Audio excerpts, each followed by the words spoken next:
Oh, it feels like a month. You know you like it. Alright. Just a little mood music here. Play some baby making music. Alright, so around 1 minute on that one, around 3 minutes on that one. Make some notes. We're gonna do this. So that's how I sync it all up. And this is gay.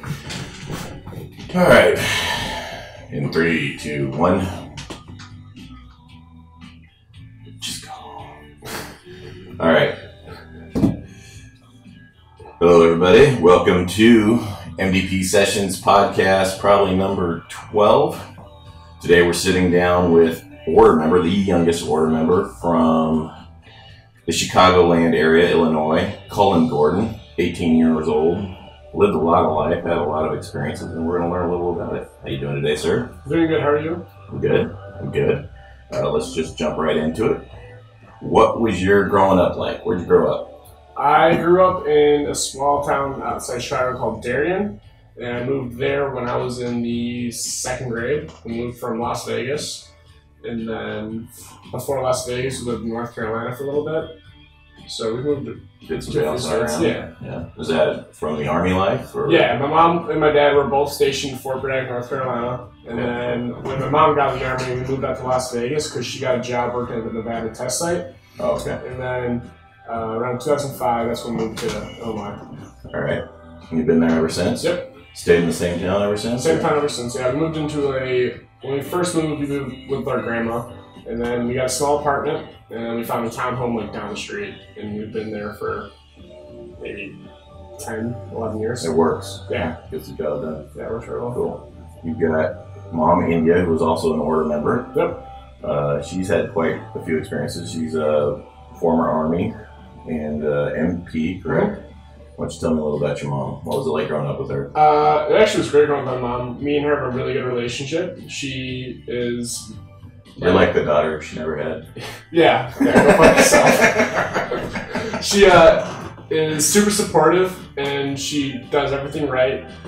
She doesn't like sugarcoat it to us, and she doesn't like try to like coddle us, and she says it how she sees it. Like if we fucked up, she knew like she would correct it right away. And she didn't have like a super strict like parenting, but she was relaxed on some things, but she really did punish us, and we're disciplined kids because of it.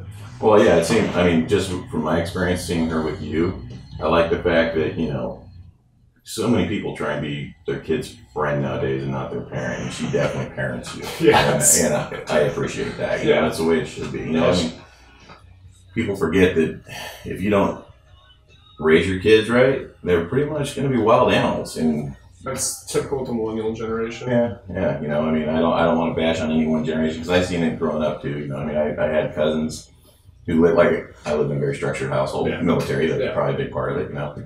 And but I had other family members, cousins who had no structure at all. They were just let loose, and you know, and they had no drive, no ambition, and just didn't really do much. There's several of them who've gone really far, and the ones that you know have had to figure it out on their own. They kind of got left behind. They had to develop their own discipline muscles because no one helped them develop them. You know, so, and I know your mom does a great job of helping you develop that. Yes, she does. And tell us, you had a little bit of tragedy in your life with your dad. Tell us about what happened with Pops. Yeah, my dad was a military police officer. That's how him and my mom met. And then when he left the Army, he got a job working as a police officer in Illinois. He first went to Riverside where my grandpa was the assistant police chief. And then his dream always was to be a Chicago police officer. He took I think it was like a $30,000 price cut to go to Chicago. He volunteered for the worst district in Chicago, District 11, on the Chicago's west side. And he was a police officer there for about a year. And August 8th, 2004, around like 6 o'clock in the morning, a drunk driver ran a red light and hit my dad. And my dad was killed because of the accident.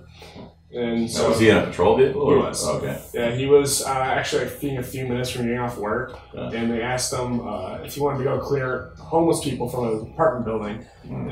But my dad, the person he was always there to help people, always there to do his job, and he got killed on the intersection of Jackson and Sacramento. And what was the outcome with the individual that hit your dad? He passed away 2 hours after my dad. Oh, okay, so he must have been moving to do that now. Yeah, I think it was going like 65, 70. So, and you were only 3 or 4? 5. 5, okay.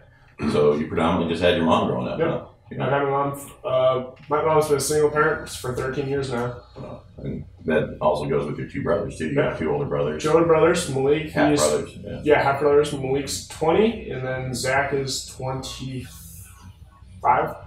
Yeah, he's an interesting story as well because you didn't even know about him until, what, 8th grade? You said 7th grade. 7th grade. Yeah, tell us about that. So my mom was growing up in Florida, and some stuff happened, and she had my brother, and she put him up for adoption. And then around the 7th grade, my mom came home one day, and she's like, you have another brother. Because she said something about, like, I told you guys how the only people on her side of the family left is my grandma, her, and me, Malik. And then she's like, that's not really true. You have an older brother, Zach. And he came back with, like, high blood pressure or something. And then he had to research into his family medical history. And then he came across us and our mom, and then he contacted my mom, and we've had a good relationship ever since. Right on. Yeah. And your mom tends to give birth to freaks because you're the shortest one at like 6'5", 6'6". Yeah. And what are the other 2? Like 6'9"? Malik is 6'6.5", like 230. Yeah. And then the middle brother is like 6'9", 250. There's definitely some alien DNA passing around in there. Yes. Some, and I'm the baby. Yeah, you definitely are the baby. Yes. His running name this week has been Ultra Aqua Twin. So he's not a fan. I like to give people names, and well, if they stick, cool. It could be worse. It could be worse. There's some people. I've been very nice, I think. Yeah, there's some people with worse names. Yeah. Oh yeah, for sure, for sure. Last year you had quite the adventure. You went to Alaska. Tell us some stories about that. You seem to have had some pretty good adventures. Yeah, that was incredible. So I went to Alaska for 64 days last year. Now, was that predominantly, not to cut you off really, but was that predominantly for a kayaking trip, or was it just all exploratory? It was a kayaking trip, and it was all exploratory. Like me and my counselor and a few of the kids, we worked on our own agenda. We planned out our route, what we wanted to do. It was all on us. It was our trip, no one else's trip. So no one at the campus had a similar trip. It's not planned. It's you all get together and collaborate on what you want to do. So you really build your own adventure. So we took a very ambitious route. We kayaked 1,049 miles in 64 days. Wow. It's the longest trip our camp's ever had by almost 400 miles. Wow. And it was brutally physical. It was brutal, but... Now, are you an avid kayaker back home, or is this just something you jumped into for this adventure? I'm an avid, like, anything outdoors. Canoeing, kayaking, backpacking, anything. I can get me outside, I'll do it. And it was over the summer, but the water was still pretty cold. Yeah, it was like 50 degrees on average. And then when you get to Glacier, it's about 30.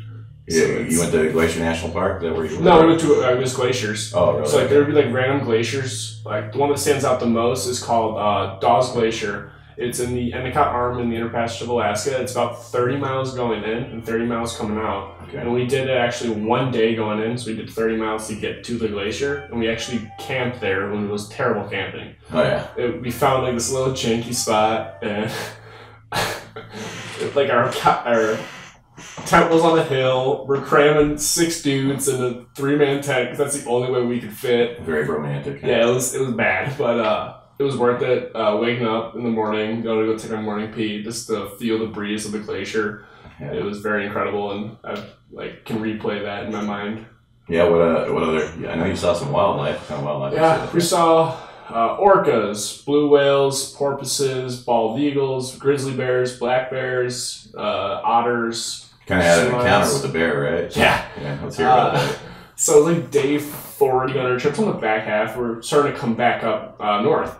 And then we're like, oh, we need water. I'm like, all right, I got this. So started hiking with the jugs of water, whatever, to go fill up. And then I started hearing some trees breaking and stuff. I'm like, what the fuck's that? And then I started seeing big grizzly bear just run out of the woods. I'm like, oh wow, that's a grizzly bear, and that's within 20 yards of me. And it kind of looks at me and starts running towards me. And I'm like, oh shit, this thing is running at me right now. So I stood up, started screaming, trying to make myself bigger than the bear, is what you're supposed to do with bears. And then it stopped and just looks at me and just goes back in the woods. I'm like, wow, that was the most terrifying but beautiful experience my life has ever had. And then my counselor is running up the hill to like, what happened? And just told him, like, I think I pooped my pants. Right? I don't blame you, man. Yeah, it was... you're 17 years old at the time, right? Yeah. You guys weren't... Did any of you guys have any weapons at all? Bear mace. Bear mace, yeah. So the bear will be crying as he eats you. Yes. Right? Shit. Come on. Hey, if the bear keeps coming, just take it like a champ. Yeah. Now, did you guys go self-contained? Did you bring all your food with you, or did you have to fish while you were out there? All right, so we're supposed to be self-contained. Like, we packed our food out and gave it to fishing villages, and we would kayak to different fishing villages and to pick up our food, like Eskimos, like Porno. Yeah. Actually, they actually are Eskimos, like Porno, but Anyways, got it. Yeah. On the first part of our trip, we got destroyed by wind and waves, so we couldn't go that far. And we had a long way to go to get to our food. And we're like, we have 2 days of food left, and we have 10 days to get to our food. So it turned into, let's go fishing. Let's hunt crab. Whatever you can find. Yeah, whatever we can find. So we survived basically 8 days off blueberries, salmon, cutthroat trout, and crab. Well, no wonder the bear came out. You were stealing his food. That's exactly what the bears eat. Yes. Blueberry and salmon, man. Yes. He's like, screw these guys. Right? Yeah, but it was a lot of fun. That's awesome. You even went, did a little polar bear swim, right? Yep. I saw that picture, remember? Yeah, that was at Dawes Glacier. We did one of our rest days. We're at Dawes Glacier, so we explored around and stuff. And then a guy's like, oh yeah, Cullen, what are the odds that you swim your Speedo in the glacier? I'm like, oh, I'll do it. Easily, I'll do it. They're like, okay, let's see it. So I got my Speedo, put my dry suit on, and we're kayaking around. And then we found a little spot that I can go stand on. And then I stripped into my Speedo and then just dove in. And then swam around a bit, and I had to get out immediately. Yeah. It felt like a bunch of knives were stabbing me. Well, hypothermia can kick in pretty quick. Yeah. I mean, maybe if you study some Wim Hof methods, that's that Iceman I was telling you about, that can like stay in that just water. sit in that shit all day long. Doesn't even phase them. Everyone had their towels, started like smothering me in towels and trying to warm me back up. Yeah. Well, last thing you do, how deep were you into the trip? Because if you would have got sick, you'd been screwed. That was like day like 12. Yeah, you would have been screwed. No, I would have been evac. 100%. Yeah. Right. Sure. Now we'll back up a little. You just got out of high school. Yep. You were a water polo player in high school, yeah? Yep. Water polo. Tell some people about water polo. Oh, you also just swam like relay and races and all that? Okay. I wasn't even aware of that. Yeah. So water polo it's like soccer in water basically, and hockey in a little bit. And all you do is swim around, throw a ball in a net. If you throw it in the net, you score a point, and then most points at the end of the day wins. And it gets a little rough, yeah? A lot of fighting. Yeah. Everything's legal under the water. Wow. I've been kicked, stabbed, punched. Stabbed? Yeah. Someone brought a shank? Toothpicks. Real? Yep. Toothpicks? Yep. That's just dumb. Yep. In Equal Valley, my sophomore year, kid had toothpicks was stabbing kids in the water. Did your mom hunt him down and kill him? I don't think my mom knows what's going on. I would play and she would sit up in the crowd and crochet. Yeah. I don't think she watched the games. Yeah. She was there for support, right? She was. In case you drowned or something. She wanted to collect that insurance money. That's why she supported it. Yeah, right? Yeah. So now you're out of high school, on your way to college. Where are we going to college now? I'm going to the University of Oklahoma to study environmental sustainability. And what is that? It is basically I'll learn different methods of basically using renewable resources and how to apply them to companies. So you can apply this to business. Like a lot of companies will hire kids that do this to basically explain to their company why they need to be sustainable and what they can do to be sustainable using renewable resources, because we're in an energy crisis right now. Essentially applies to green industries and yeah. Got it. You can learn how to install solar panels. You can help companies use renewable resources. You can go work at national parks and work on how to rebuild the environment. Yeah. There's many ways that you can apply environmental sustainability with it. Yeah, the green revolution is on, and it's only going to get booming more and more. I mean, I see windmills going out in the desert. Orno's putting up, solar panels in parking lots all over the place. So, yeah. I mean, it's not going anywhere, and it's only going to get better. So, it's a good industry to pick, I think. Mm-hmm. And you're doing good stuff for the planet and hopefully for the people. So, I like it. Yeah. That going to be a 4-year degree? Yep, 4-year degree. Right on. And you going to just cruise through that 4 years? You going to try and bang it out? Or what? I'm going to try and bang it out. I'm going to get done in one sitting because I got other stuff in my life I want to do. What's on the list after that? So I basically have been dreaming about for like a few years, like actually a little while now, 3 things. Number 1, I want a family, obviously. That's what I want. Number 2 is after college, I want to go to the Air Force, and I want to be a pararescueman. Number 3, every paintballer wants to play pro paintball one day. All right. So that's another one of my dreams. And let's back up to the PJ, the para-rescuer. Not a lot of people know what that is, so why don't you enlighten them? All right, so it is the Air Force Special Forces. There's 2. There's combat controller and a PJ. A PJ is a person that rescues people. So if people get hurt, and you can be all over the world for this. You don't have to be just in combat. Mm-hmm. So let's just say in combat. So say if someone gets hurt and they can't get out, they're in a firefight, they will send pararescuemen that will parachute in. They are basically glorified medics, kind of in a way, and they will help people and they'll extract them to get them the help they need. And also, they're trained combat divers, so they get deployed all over the coast. They get deployed in Alaska, and they respond to crisis like a boat sinking, and then they'll go save people.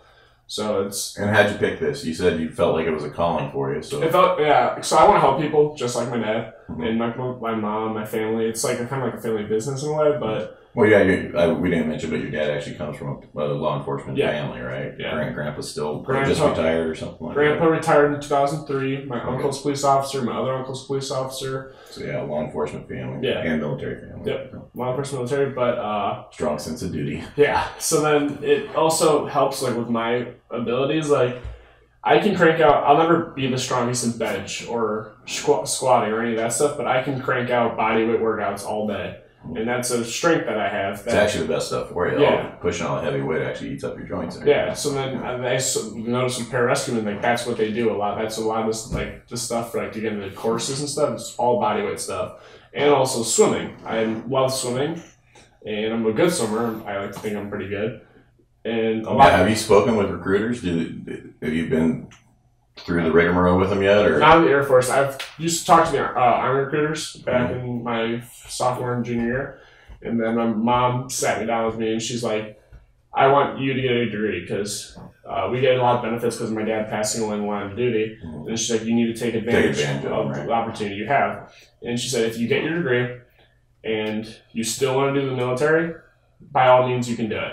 But I want you to get your degree first to know what you're getting yourself into because once you sign your contract, that's it. Yeah. So she wants me to get my degree first and make sure that I have I know what I want to do. Now, with you'll have a degree which will open you up for the ability to be a commissioned officer opposed to being enlisted. Yep. Have you consider what's going to happen there? Are you going to go enlisted? Are you going to go commissioned officer? Commissioned officer. They make PJs, active PJs commissioned officers.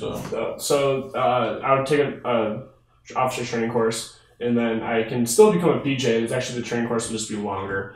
You add an extra 20 weeks onto the training course over the entire thing. So you have done some research on it.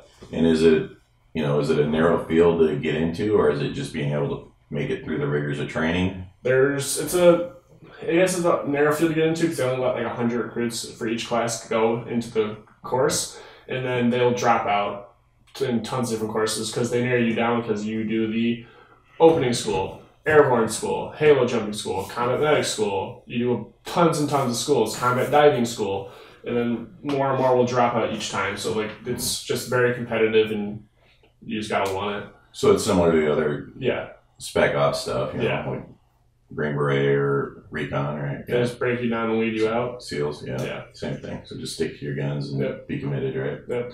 Nice. Well, you've been here for the last 5 days. We've had some adventures. What's been your favorite part so far?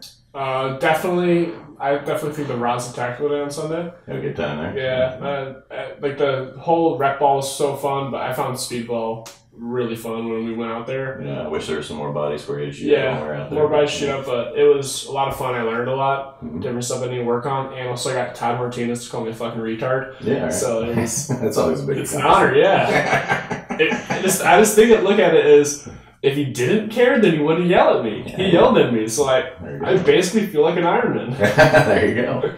Ironman in training. Yeah. Who knows? Maybe someday. Maybe someday. Yeah. Well, that's cool. What else how'd you like the shooting? Oh, it was a lot of fun. Yeah. We went out to the property and shot guns and tried to get some fishing in, but we woke up a little late, didn't get there, and missed the morning bite. But, about like an hour and a half. Yeah, and you need to be there at the crack of dawn, right when they're smoking all the dragonflies and the tadpoles, right when the sun's coming up. Just missed them. Yeah, it's all right. But what was your favorite gun to shoot? Probably your pump shotgun that we were using in skeet. Yeah. That was a lot of fun. Yeah. I actually really enjoyed skeet shooting. Yeah, you picked it up pretty quick once we gave you some pointers to get you going. And just like paintball gun. Yeah, I mean, it's not too different. Then we had a big barbecue party on Saturday. What did you think of that? That was a lot of fun. It was cool to see different like crews from MDP. We had representatives from LA and San Diego, and I actually didn't know anyone here except for you and Rachel, but I got to meet new people, and I can call different people my friends. Yeah. Like Shanks. Yeah. Super cool guy. Yeah, he's on original 311 here in the Order of Modern Day Pirates. And, we had Art down from LA, super funny guy, right? Art's Gunny. Art Gunny, oh, Gunny. God bless Gunny. Oh, Gunny. Good man, but he was that guy. He was that guy at the party. He was that guy. Yeah. I woke up, I went to bed at like 11 and woke back up at 2 and walked out in the backyard. I'm like, hey, go to bed, fuckers. They're still up, drunk, just blah, blah, blah, blah, blah. I was in bed too at 11. Yeah, well, we had to get up early, man. Yeah. Had to go play the foosball. Shooty ball. Yeah, had to drag that trailer all the way up there and set up the booth. Luckily, I got the booth down to a pretty simple, basic setup. We took it down really quick. Yeah, 10 minutes. Yeah, especially when I got some good help. I appreciate that. I'm like jacked up back right now. So do you have a place you'd like to go? Your next adventure? What are you thinking? Oh God, I have so many. I would love to go on the Appalachian Trail. Yeah, that would be amazing. I would love to go basically on any of the mountain ranges in the United States, the PCT, the Continental Divide, or the Appalachian Trail. I would just love to go hike that for a little while. Yeah, we got some really good hikes here, and I just with my back, and then we got in a lot of stuff, but we did get a hike in, so. I'm kind of upset about that. I mean, right here at the end of my street, we got a 5,000 acre preserve that you can see all over San Diego, and there's all kinds of fun critters running around out there. Hey, next time. Just something for next time, right? You get into the Air Force. Do you have a duty station you're hoping for or anything like that, or nothing in particular? Just let it ride, huh? Yeah. Whatever they give you. Yep. And what was the deciding factor to go to Oklahoma? So I applied at tons of different schools all across the United States. I applied at San Diego State. I applied at Colorado State, University of Oklahoma, Eckerd College, Tampa, University of Tampa. Yeah, that might be all places that I applied to, and then there's a few more that my mom wanted me to apply to that I never got to. But I chose where would be cheapest for me. So obviously, cost effective, economic. Yeah, I would be taking the fewest amount of loans from Oklahoma than other schools. And it's really not too far from home. I mean, what is it, a day's drive, right? So, yeah, it's like 12 hours, 13 hours. And then also I have my oldest brother that lives out there. Yeah. You going to be in the same city or just in range? Just like 20 minutes south. Oh, wow. Yeah. Oklahoma, it goes, Oklahoma City is right in the heart, and then Norman's 20 minutes south. Nice. Yeah, so I'll have some sort of family support if I need it. Right on. And then you can probably get some more time with him. Have you gotten much time with him since? I've hung out with him a few times. Like he came out for my graduation, came out for my brother's graduation. We went to his college graduation. I visited him a couple times in Oklahoma. So nothing too. He's a basketball player, right? He is. Got to be at 6'9" or whatever. Yeah, he was a very good basketball player from Florida. Right on. Nice. And what's he doing now? He is a photographer for the professional basketball team out in Oklahoma. Okay. So the Thunder. He is takes photos for them. He archives them. He does all the events for the Thunder. So he works media. Yeah, he's just a professional photographer. Nice. Weird. I got brothers who are professional photographers as well. Stories kind of interlaced quite a few times. It's kind of weird, right? Yeah. Freaky. Military, law enforcement background, all that crap. Mm-hmm. So. Well, let's talk about the MDP. You've been hanging out and around this stuff for about 2 years, and then joined the order the day of your birthday. Yep. What do you think of all this stuff, man? I think it's incredible because I've always thought I'm MDP as fuck. One day I'll be in. One day, and I'd waited my turn for 2 years until I turned 18, and then when I got in, I'm like, yes, I'm finally part of a family. I'm finally part of a group of people that I fit in well with. And I was friends with tons of people in MDP, and I'm like, I can't be in it though yet. Well, and then, you're already MDP, but the order is a separate deal, and you're able.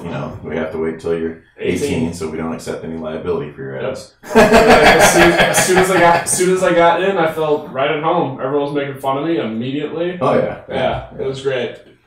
And then I get to call my mom a sister.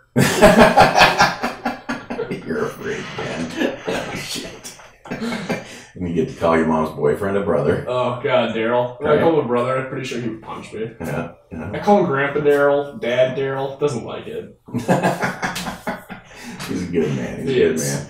So, we can continue to talk through the MDP, but you're very into paintball. We haven't really touched on that. So let's find out how you got into paintball. Where'd that start at? The first time I played was I was 10, and we played at Challenge Park Extreme in Joliet at my home field. Mm-hmm. We went for my friend's birthday party, and his dad was a CP SWAT member, so he brought all his friends out, and they were shooting little 10-year-olds. Yeah, and it was beating them up. Yeah, I don't know why, but I loved that challenge, and it really went, wow, this is so fun.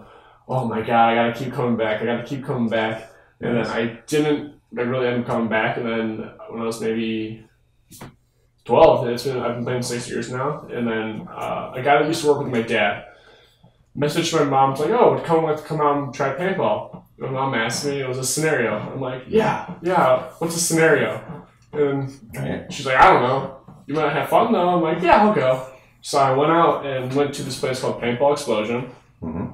And they're the ones with Nuketown. Yep, the ones with Nuketown. And I played a scenario. And the guy's name was Alex Granius, and he really got me in paintball. I'm like, this was so fun. Nice. I want to come back. He's like, okay, I'll make that happen. So that summer, we probably went back almost every single weekend. Every Sunday was paintball day. Nice. We would go out to Paintball Explosion, keep playing. So then from there, my addiction just grew. Yeah. Is Paintball Explosion closer to you than CPX? No, it's actually where I'm located. All the paintball fields are kind of within 45 minutes of me. Okay, so point yourself in a direction. Yeah, CPX indoor 30 minutes north, CPX Joliet 30 minutes south. Then Paintball Explosion is 45 minutes north. Not a huge difference. Yeah. And what was your first Living Legends event? My first Living Legends event was Living Legends, I want to say 7. Okay. I think it was Living Legends 7. So 3 years ago? Or not? No, Living Legends 6 then, yeah. Okay. This was my 4 years ago. Nice. Yeah. Nice. What do you think of that event? Oh, it's amazing. I love it. I love to shoot a bunch of people, and I love slapsticks for Final Battle. Target-rich environment. Yep. Yeah. Well, this year they did the foam balls. Now they I wasn't there for that. Yeah. Yeah. I wasn't able to play Sunday at Legends, but that's all right. Next year. It's all right. It's all right. It's good. It's a good time, man. Big family. I recommend it for anyone that's watching this that is thinking about going to Living Legends. Do it. If you're into paintball, or if you just live in the area and want to see a bunch of crazy fucks, just go out and blow each other to bits. Yep. It's a great spectator sport. There's a whole city where there's a giant net running for 400 yards. You can watch all the way down the side of the thing. Mm-hmm. You get to see people get stabbed. Yeah, and you can sit there and drink beer or just chill with your friends while all these other people get dirty. Yeah. Get super dirty. I actually didn't play this today. I go in the mud. I love mud. I love the wood field. Yeah, like the creeping and crawling. Yep. Especially when you know all the angles of the field. That's my specialty, man. I mean, I'm big and old, and I can't really move fast into stuff anymore. But man, I can crawl right up on somebody for sure. And it might take a while, but I'll get there. Yeah. So, what's a favorite paintball marker that you've experienced so far? Oh God, definitely my BM. My DM13. Yeah. I bought that off actually an order member now, Ryan Freeman. All right. I was going to. I think I gave my mom the money to buy the gun, and I was going off to Canada for a summer. And then I come back, she's like, okay, yeah, you have the gun now. I'm like, sweet. And I've shot that thing. I've put so many cases through it, it's still going. Yeah. I love it. I've had a few other guns, but the DM really sticks out. It's a dependable product, right? Love my DM13. Yeah, you got to shoot my M2 yesterday for a little while. What did you think of that? I did. That is an awesome gun. I'm very jealous. I know you were trying to buy one just before you came out here, and Mom put her foot down there. Yep, from you. Yeah. I'm like, Mom, it's not that much. Cullen, you're going to be a pro college kid. You're not buying a gun. The voice of reason. Yeah. Right. Always. She's talking about my stupid stuff. So, let's see. What did we do this last 5 days? We did we went shooting down at the property, a little bit of fishing. And did we do something Friday night? I don't even remember. I could have sworn we did something Friday night. Escape room. We did the escape room. What'd you think of that? That was a lot of fun with everyone. Right. Yeah. We got to see Drunk Trucker in the escape room. Hey, I was clutch. Oh god, I felt so bad for the 3 other people that were in the room with us. Because we were shitting on each other the entire time. Like we don't get me wrong, we were solving stuff, we were finding stuff, but we were making fun of each other nonstop. It's just how it works. And it was so funny. All right. And hey, we escaped. Yeah, we made it out 47 minutes or something like that. We did it. Right? And we didn't use our last clue. We didn't. Yeah, that's true. Right when I was getting ready to rally everybody to use the last clue, someone figured out that last lock. I don't remember. Might have been Robert or the fembots. Hey, you couldn't ask for better. If we're gonna get stuck with strangers, that was pretty cool. One was dressed as Austin Powers, and the rest of them were fembots. Yeah. I don't know. I think we can make an MDP escape room game that will do a lot better. Well, we'll see if that ever happens. That would be pretty cool. See what we can work out. Maybe something can come together. One of the Legends events. That would be fun. That would be really cool to do some kind of paintball escape room. Something like that. You could do that really easy at CPX with the buildings. We could. Yeah. Daryl, make it happen. Right? Daryl, Polly. Let's get on the phone now. And you've done escape rooms before, right? Yeah, I've done a couple. Yeah. And how'd this compare to the other experiences? It was a little bit easier than some of the other ones. The first one was all medieval times, so the language was medieval times and stuff, and it was stupid and frustrating. Because you don't understand what the hell the clue is asking you. Yeah. Well, it's like when I found that cipher, I was super glad, you realized the ring had the code on it. Yeah. And I was super glad somebody else wanted to sit there and decipher that shit. Robert? I didn't want to jump on that. I was like, no. I'm a searcher, man. I think our next one would have been Rachel to go have her do it. Because I'm not about to go sit down and do that. That's too much brain work. Yeah, especially I was a good 6-7 beers into it, so I definitely wasn't even. I can't write English, let alone some hieroglyphic shit. That ain't happening. Oh god, that was a fun night. So then we did the escape room. Then Saturday was the party. Did we get up and do anything in the morning? I don't remember. Did we just start getting the house ready? I think we just got the house ready. And then because the barbecue started at 2 and 2, no one came till 4, and went to 2 in the morning. So yeah. And then next day up bright and early to play paintball. Yeah, Camp Pendleton. Yeah, that was a good day. It was fun. And then yesterday we cruised the Midway. The Midway and the drive-in. Yeah, we did the drive-in. I did not fit on the Midway. Yeah. I did not fit in anything. Yeah. You'd do great in the Navy, right? Yeah, right? With Josh the June just hunched over, trying to get through doors. Yeah, he crawled up in one of the enlisted bunks and saw that he would have to be bent knee the whole time he'd be in there, just trying to sleep. Be in the fetal position. Yeah. It was pretty cool. Just to see, and imagine what the engineering on something like that is now. That boat was built in 45 or 46 or some shit like that, so I guarantee you technology's come a long way, but I can't imagine being the guy who has to figure out how to build that thing. It's and there's a lot of safety hazards that point out, wires in the showers. That doesn't seem safe. Yeah, it was encased, but still, there's high power electrical running right through where the guys' showers were built in up against the bulkhead and shit. It's like they got to take advantage of every inch of space, I guess. But man, and then to see those quarters where they're all just stacked and cramped, man. 3 people to a bunk. Yeah. And I know the subs, they hot bunk it, where they rotate out of the. At least they used to. I don't know if they still do it, but they used to you shared your bunk with another guy, and when you were on duty, someone else was in your bunk and he'd come on duty and you'd go into the bunk. Yeah, right. Yeah. Imagine doing that for a few months. I would hate that. Good times, right? Yeah. Screw the Navy. I'm not about to do that. Watch the end up in the Navy. So, with all the fun stuff we did, is there anything on the bucket list? Anything else you really want to try or adventure you want to go do? I have a list that actually I want for outdoor trips I want to do one day, but off the top of my head, where I want to visit. I want to visit Scotland one day. Would be pretty dope. Go see the Scotland Highlands and stuff. Yeah, I still need to do that as well. Yeah. It's been on my list for a long time. Kayak in Ireland.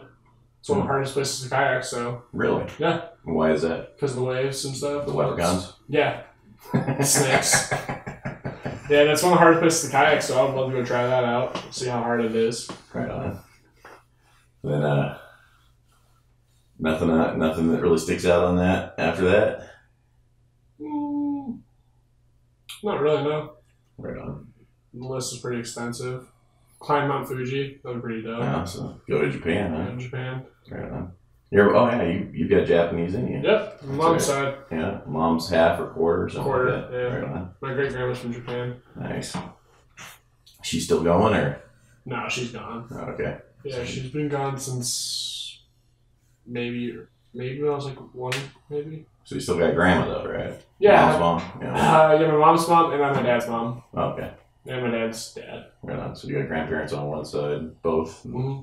That's good. It's good to have them. Grandparents are good. I love them. Yeah, they just love. They also live like down the street from us. Oh, awesome. That works out good. Yeah. Well, what do you think? We pull out the compound bow and see if you can shoot a compound bow. Sounds good. You want to try that? Yeah. All right. Well, we're going to end this now. I think we had a good talk, and Cullen will come back and visit again. You might end up transferring to STSU if you can pull it off, right? If I can pull it off, yes. Yeah, got a lot of order members here and a lot of paintball that he'd get to play if he could do that. So, let's see what happens. Thank you for sitting down with me, brother. No problem. Thanks for having me. And, yeah. Peace, fuckers.